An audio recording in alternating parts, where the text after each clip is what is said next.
Will Ofwat allow water companies, it's not just Thames, but all the companies across the UK, to increase their bills? Yes. So last night, the Guardian leaked the news that Ofwat is probably going to allow Thames Water to increase its bills by 33% or more.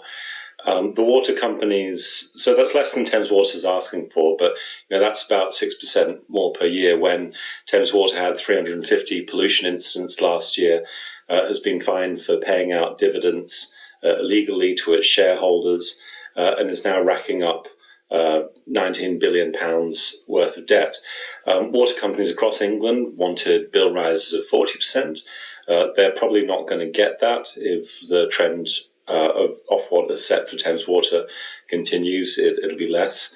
But the really big question is why Ofwat is allowing bill rises when bill payers are getting worse and worse service.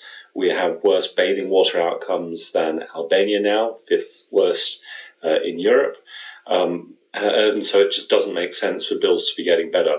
The alternative that there is for Ofwat to say that water companies which pollute too much lose their licenses, get put into special administration, and the banks that are holding water companies and bill payers to ransom can be made to take a haircut because all this debt interferes with proper investment in water infrastructure to make our rivers, beaches and lakes clean again.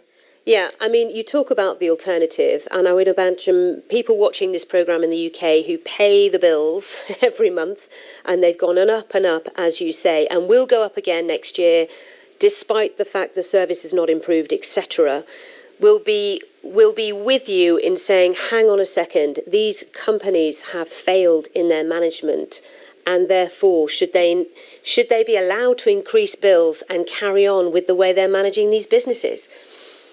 Yeah, I mean, if you get a plumber to fix your bathroom and you come back when the job is meant to be done and there's water everywhere and sewage on the floor, you wouldn't hire that plumber again. You'd cancel the contract.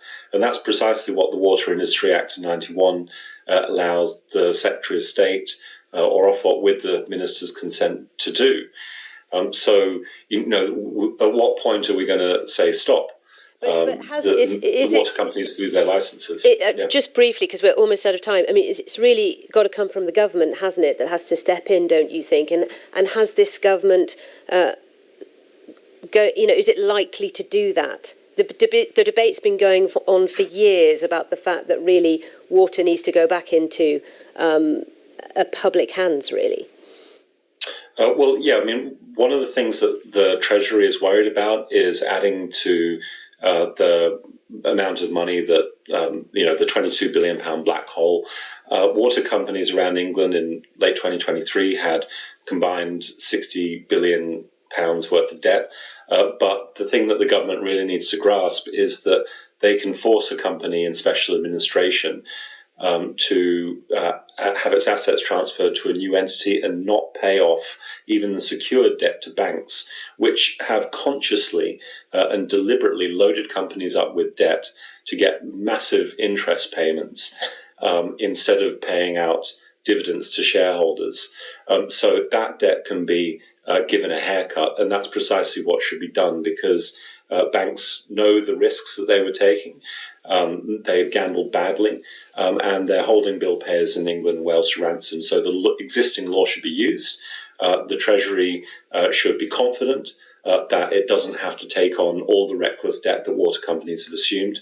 And that's the way that we can get more infrastructure investment and clean rivers and beaches and lakes. All right.